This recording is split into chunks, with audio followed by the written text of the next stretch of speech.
La visión que un médico especializado en psiquiatría tiene en una consulta dentro del medio penitenciario no deja de ser un poco aterradora. Primero, por la gravedad de los síntomas, de tal manera que hay pacientes muy enfermos que no se ven fuera del centro penitenciario y que lamentablemente todavía existen y que están sometidos a unas condiciones que hoy por hoy nos hacen reflexionar. Y en segundo lugar, la enorme potencialidad del trabajo en equipo con la sanidad penitenciaria, que hace que muchos pacientes que no tendrían un tratamiento adecuado puedan entrar en la lanzadera del sistema sanitario. Lo más preocupante, evidentemente, son los pacientes con pérdida de criterio de realidad, con delirios y con alucinaciones, con o sin consumo de tóxicos, pero en volumen son las somatizaciones crónicas, el sufrimiento personal expresado en trastornos funcionales de dolor, de incapacidad funcional digestiva, de trastornos motores, de distintas alteraciones en la calidad de vida que junto con la depresión, la ansiedad y las dificultades de convivencia pues van a ser el 70 al 80% de la patología. ¿A ti te da la impresión de que una porción de los enfermos, esos que están en prisión, deberían de haber estado, podrían estar en un sanatorio si no se hubiera hecho la reforma esta de los años 80, donde se cerraron los registros de larga estancia? Quizás este es un tema de controversia. Si puedes introducir la pregunta para que podamos... en la literatura, y el informe Trensin plantea que al menos 1 de cada 10 enfermos que salieron a la calle han acabado después de estar institucionalizados en hospitales psiquiátricos dentro del sistema penitenciario. Y lamentablemente con pocas condenas muchas veces leves, pero de una gran duración por su dificultad de adaptación al medio penitenciario. Sin embargo, hay que pensar que el tiempo cambia y que quizá la necesidad de que el medio penitenciario también cambie como la sociedad es lo que todos tenemos que impulsar. Hoy no es de recibo que pacientes que hace 50 años hubieran estado institucionalizados pasen a lo que se han dado en llamar los humos manicomios, que serían las cárceles. Entonces hay una responsabilidad de la sociedad, pero también hay una urgente necesidad desde el medio penitenciario de cerrar las puertas a cosas que no van a ser buenas, ni para el medio y desde luego tampoco para los pacientes ni para la sociedad. ¿Se podría hacer en prisiones? Sí. El médico necesariamente tiene que ver la historia natural de la enfermedad. Y los datos recientes realizados y analizados por la Universidad de Zaragoza y dentro de nuestro grupo de trabajo demuestran que el 65% del espectro de la psicosis y de la esquizofrenia son enfermedades sobrevenidas. Son pacientes con más de 5 años de evolución que nunca habían ido al médico y que son diagnosticados en el medio penitenciario. Esto es un gran avance para ellos porque van a poder entrar en unas posibilidades de tratamiento que les puede curar. Pero lamentablemente en las depresiones, angustias crónicas y trastornos por somatización van a ser solo un 25%. Son pacientes crónicos, ya conocidos y que simplemente tienen reactivaciones. De este grupo, el 85% consumen tóxicos a partir de los 14 años.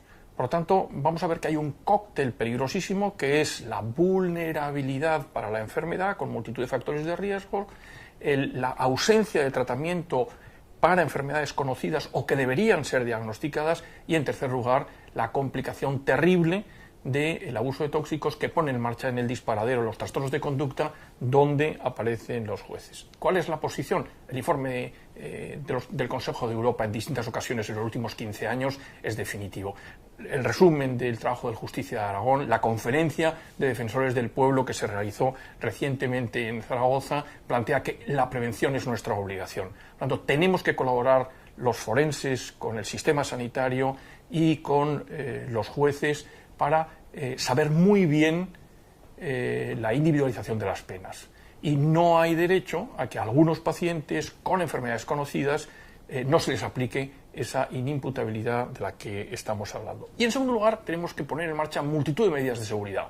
Yo creo que todos los jueces están de acuerdo, en todas las reuniones hay una sensibilización evidente en España, en Europa y, por supuesto, en el mundo occidental, de que este es un problema de derechos humanos, es un problema de primera magnitud y que tenemos que ser flexibles para pacientes que han sido condenados, que han tenido una enfermedad sobrevenida, que tienen un sufrimiento añadido al estar privados de libertad y que los sistemas jurídicos occidentales permiten la aplicación de medidas de seguridad que hagan que ese derecho constitucional a la salud que todos defendemos se haga eficaz. Y eso no puede ser, en muchos casos, dentro del medio penitenciario. En el ejemplo que hemos comentado, un paciente que tiene una insuficiencia renal dentro del medio penitenciario no se le puede privar de un riñón artificial, pero no hay derecho a comprar riñones artificiales dentro del medio penitenciario. Algo tan evidente como esto no se aplica cuando uno tiene un brote esquizofrénico o un trastorno bipolar. En una anécdota posiblemente paradójica, en una de las últimas visitas a un centro penitenciario, un paciente con un episodio de manía, de exaltación afectiva, llegó del hospital y se negaba a tomar los fármacos y quería hablar con el director del centro. Bueno, dio la casualidad de que yo estaba pasando visita en ese mismo momento. Bueno, había 8 funcionarios, el director del centro, el paciente y yo.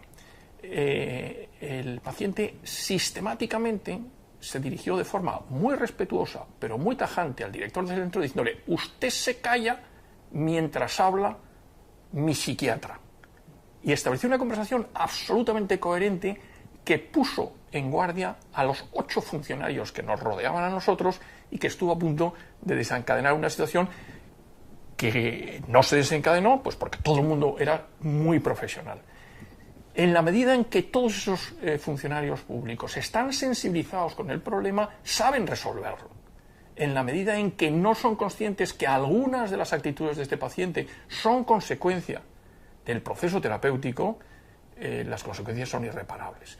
Ese paciente se dejó poner el tratamiento, personalmente le administré por vía intramuscular la medicación, no en presencia de los funcionarios, sino a solas en una habitación, y el paciente no planteó ningún problema. Bueno, pues en un episodio anterior había cometido una serie de delitos de desacato contra la autoridad y había tenido que cubrir una serie de sanciones regimentales. Eso es lo que está transformándose en el mundo, es lo que está cambiando, y creo que junto a la prevención es nuestra obligación, pero en el día a día. Hablemos de prevención. Prevención antes de la judicialización. Tú eres especialista en psiquiatría infantil. Además, luego me has dicho que te has encontrado pacientes tuyos también en prisión. ¿Cómo se evita eso? Sí, una experiencia nefasta es cuando uno pinta canas y pasa consulta en un centro y le conocen más gente de las que él conoce. Pues lamentablemente cada semana hay 2 o 3 pacientes que me saludan por mi nombre y yo no los recuerdo. ¿Eso qué quiere decir? Que son gente que yo ya he visto en el hospital, que han estado hospitalizados con nosotros, que han seguido tratamientos en el hospital infantil y que antes de 25 años están cumpliendo condenas de 3, 5, 10, 12 años. ¿Qué hemos hecho mal? Yo hablaría de 3 grupos de riesgo. Uno, los hijos de los pacientes con enfermedades crónicas, con fracaso escolar, con acceso a consumo de tóxicos y con un rechazo natural a las formas tradicionales del sistema sanitario. Son gente que no va a ir a la consulta con señoras de 50 años a esperar 2 horas en un ambulatorio de la Seguridad Social. Primer tema fundamental. Segundo, el concepto de adversidad psicosocial. Curiosamente, en nuestra muestra tenemos casi un 14% de pacientes con una grave adversidad. Y por grave adversidad se refiere o bien carencia familiar, o bien traslados domiciliarios muy importantes, o bien situaciones de abuso y de maltrato. Bueno, estos pacientes con patología psicosomática, con dolores crónicos, van a recibir tratamiento en el sistema sanitario por millones de euros, buscando patologías que no existen, porque son enfermos de patología funcional muy graves, pero con somatizaciones, angustia y depresión. No están bien diagnosticados. Y es precisamente el excelente servicio de sanidad penitenciaria el que los diagnostica. Y una vez que los diagnosticamos, tenemos que saber que inmediatamente hay que poner en marcha esas medidas preventivas. De hecho, en este momento ya tenemos acceso a la historia electrónica de salud en este momento y podemos acceder desde los mismos centros penitenciarios como cualquier centro sanitario.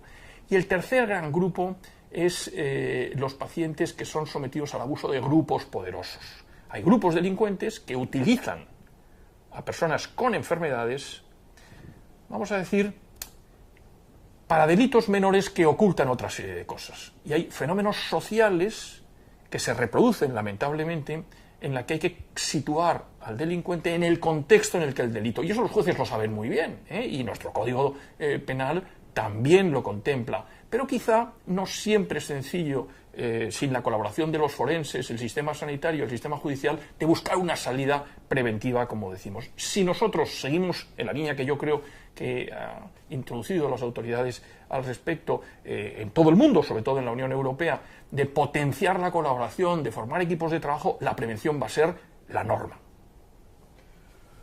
A ver,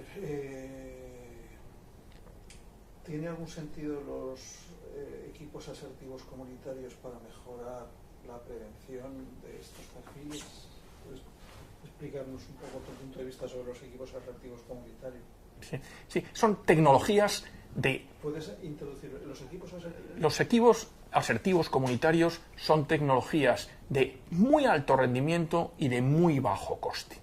La intervención para que el paciente haga una vida normal.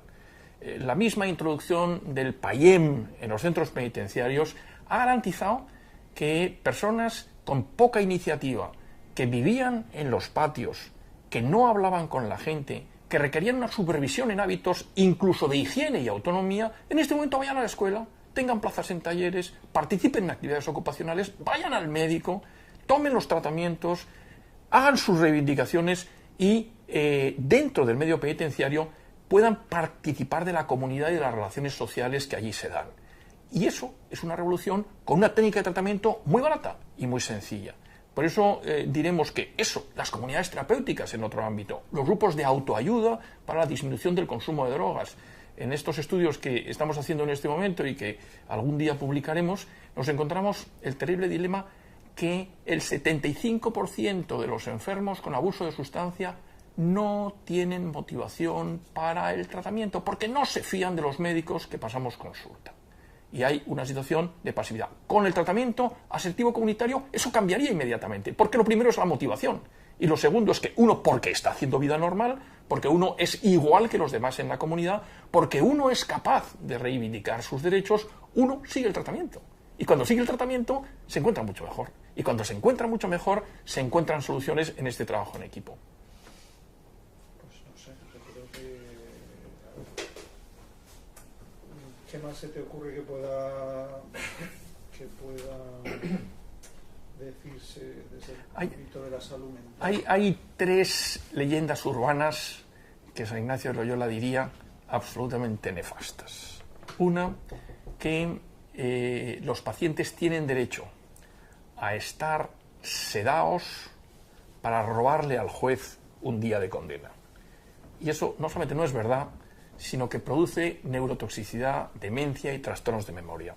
Hay que disminuir el consumo de fármacos en los centros penitenciarios. Y todos los sanitarios estamos de acuerdo, pero no es fácil conseguirlo.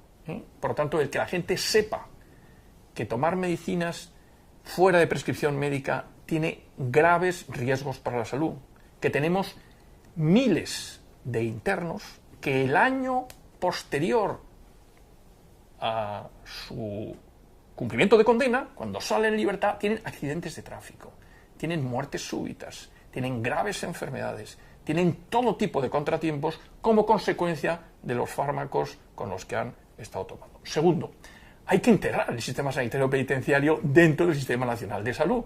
Y todo el mundo estamos de acuerdo. Es un sistema excelente, con unos médicos excelentes, pero aislados. Y el aislamiento no es un sistema bueno. Por eso cuando los especialistas desde la Seguridad Social, desde el Sistema Nacional de Salud, asistimos, pues no siempre la colaboración es posible.